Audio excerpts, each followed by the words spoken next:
दोस्तों कैसे हैं आप सभी सभी अच्छा कर रहे होंगे। मैं बताऊं, मैं भी बहुत अच्छा हूँ। वीडियो अच्छा लगे तो CKD stock market news channel को सब्सक्राइब कर लेना, साथ ही बेल आइकन बटन को प्रेस कर देना। चलिए शुरू करते हैं। हेलो फ्रेंड्स, आज मैं आपके सामने जिस म्यूचुअल फंड की बात कर रहा था उसका एनएवी देखो 21 रुपये का चल रहा है। मैक्सिमम रिटर्न देखो 19% के सीएजीआर के हिसाब से इस म्यूचुअल फंड ने रिटर्न इन्वेस्टर्स को डिलीवर करके दिया है। 3 साल में बात करेंगे 38% का अच्छा रिटर्न इन्वेस्टर्स को डिलीवर करके दिया है। 1 साल में बात करेंगे तो 8% के हिसाब से इस म्यूचुअल फंड ने रिटर्न डिलीवर करके इन्वेस्टर्स को दिया है। मैक्सिमम अगर बात करेंगे तो 19% का सीएजीआर है। अब जब मैं मैक्सिमम की बात कर रहा हूँ तो ये म्यूचुअल फंड अभी 4-5 साल ही केवल इस म्यूचुअल फंड ने इन्वेस्टर्स को अपना टाइम दिया है।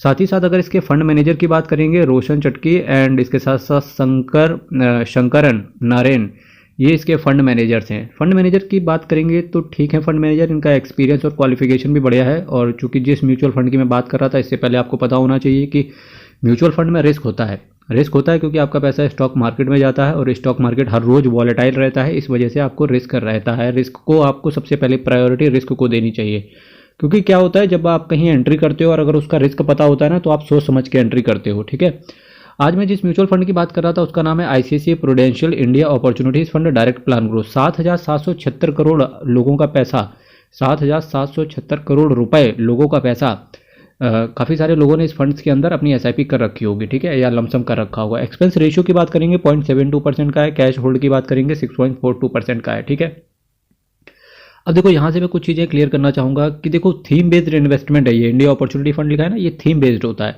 कि एक पर्टिकुलर थीम में इन्वेस्ट कर रहे होंगे। इससे पहले मैं कुछ चीज़ें आपको क्लियर करने की कोशिश करता हूँ। देखिए मेरे मित्रों, अगर थीम बेस्ड इन्वेस्टमेंट की बारी जब भी आ जाए तो सबसे पहली बात तो थीम बेस्ड टाइप की इन्वेस्टमेंट कुछ होती ही नहीं है, क्योंकि अगर आप किसी म्यूचुअल फंड के अंदर स्मॉल कैप लिए हो, मिड कैप लिए हो, लार्ज कैप लिए हो और एक इंडेक्स फंड पकड़ के चल लेते हो तो सारी चीज़ें आपकी वहीं से क्लियर हो जाती है। कि ऐसे समझो ना, टीसीएस पर्टिकुलर किसी न किसी थीम से होता है। ठीक है, सिप्ला पर्टिकुलर किसी न किसी थीम से, एलएनटी की बात करेंगे किसी न किसी थीम से, सिप्ला की बात करेंगे या ल्यूपिन ले लो, इसके साथ साथ डॉक्टर रेड्डीज लेबोरेटरी, ये पर्टिकुलर ये सारे शेयर जो है ना ये पर्टिकुलर किसी न किसी थीम से हैं। ठीक है, ट्राइडेंट की बात करेंगे, केपीआर मिल ले लो।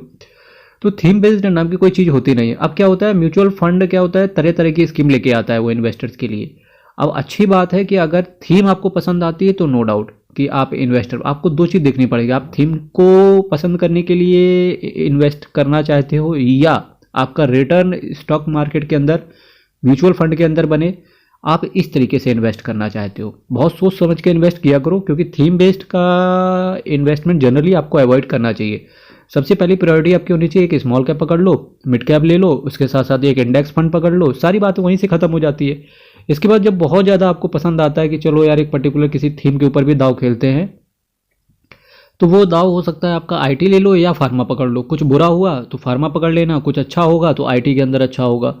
तो ये सारी चीज़ें रहती हैं जहां आपको इन्वेस्टमेंट करने का नज़रिया बनाना चाहिए। स्पेसिफिकली अगर काफ़ी तो म्यूचुअल फंड्स ऐसे हैं जो इंफ्रास्ट्रक्चर के लिए, मैं इंफ्रास्ट्रक्चर पे भी मना करना चाहूँगा इन्वेस्टर्स को कि ये ऐसी थीम पे आप पर्टिकुलरली इन्वेस्ट मत किया करो। अभी इंडिया अपॉर्चुनिटीज़ फंड है, कोई म्यूचुअल फंड लेके आएगा वो रिटायरमेंट नाम रख देगा। ठीक, तो ऐसा मतलब नहीं होता है कि रिटायरमेंट में आपको करोड़पति बना देगा कोई म्यूचुअल फंड। ठीक है, हालांकि इस म्यूचुअल फंड की बात करूंगा तो रिटर्न अच्छा है यार, 19% का सीएजीआर है। पर क्या होगा ना कि लॉन्ग टर्म में हो सकता है रिटर्न बिल्कुल श्रिंक होकर चला जाए। अच्छा है तो बहुत अच्छी बात है, अच्छा चल रहा है, अभी 19% का रिटर्न है, ठीक है। लेकिन लॉन्ग टर्म में हो सकता है म्यूचुअल फंड घुस जाए।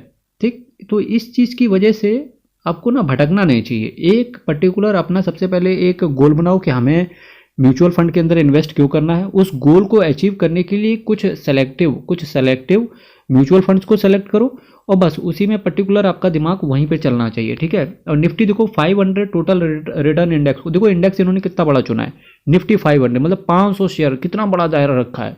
500 शेयर में ऐसे पैसा लगाएंगे ढूंढ ढूंढ के। क्योंकि जनरली क्या होता है कि अगर आप सेंसेक्स 30 के उठा लो या निफ्टी 50 से उठा लो या निफ्टी मिड कैप 150 से उठा लो या एक्स को या स्मॉल कैप 250 से उठा लो, तो क्या होता है ना कि 250 शेयर तक का दायरा ठीक रहता है। पर यार 500 का दायरा, इतना बड़ा दायरा, क्या ही रिटर्न है फ्यूचर में बना के आएगा। 1 साल में बात करेंगे तो 1% का एग्जिट लोड भी ले रहे हैं। ठीक है, फिर भी मैं प्रेशर डाल के ये नहीं कहूँगा कि मेरे कहने पे आप कुछ करो। आप एक बार सोच के देखो खुद का नज़रिया, तब आपको सारी चीज़ें क्लियर हो जाएंगी। अब सबसे पहला शेयर पड़ा हुआ है सन फार्मास्यूटिकल के अंदर पैसा है। इसके बाद ओएनजीसी हो गया, फिर हो गया एनटीपीसी हो गया, फिर हो गया भारतीय एयरटेल। अब देखो ओएनजीसी और एनटीपीसी की मैं बात करूंगा तो डिविडेंड के लिए बेस्ट कंपनी है, प्राइस के अंदर ग्रोथ ही नहीं आता है। सन फार्मास्यूटिकल की बात करेंगे तो कोविड में तो अच्छा चला फार्मा सेक्टर, फिर डाउन हो गया। फिर कुछ बुरा न्यूज़ आएगा बीमारी से रिलेटेड तो फिर फार्मास्यूटिकल भागने की कोशिश करेगा। भारतीय एयरटेल इंफ्रास्ट्रक्चर सेक्टर से बिलोंग करता है, ठीक है।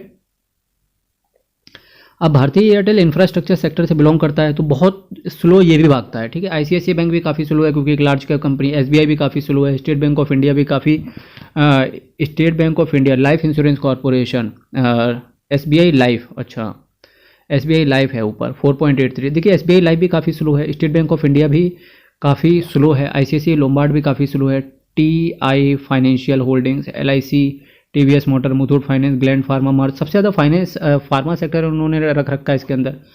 अभी थोड़ा सा ऑटो सेक्टर आया, Maruti Suzuki, Lupin, Tata motors, DBR, Tata communication, Infosys, GAIL. देख रहे हो, हमें लगता है फंड मैनेजर ही कंफ्यूज है कि क्या रखना है। CESG एंटरटेनमेंट है ना, कुछ भी उसने किया सेलेक्ट, कुछ भी डाल दिया। टाटा मोटर्स तो हालांकि आजकल अच्छा रिटर्न आ रहा है, Kalpataru power, Hindustan petroleum, Mahindra and Mahindra, federal bank भी एक अच्छा बैंक है, एस्ट्रा डीएम हो गया, एसबीआई कार्ड्स, एसबीआई कार्ड भी ठीक है, पर यार कार्ड यार एसबीआई ना बहुत लूटते हैं यार ये लोग, बहुत चार्जेस हैं।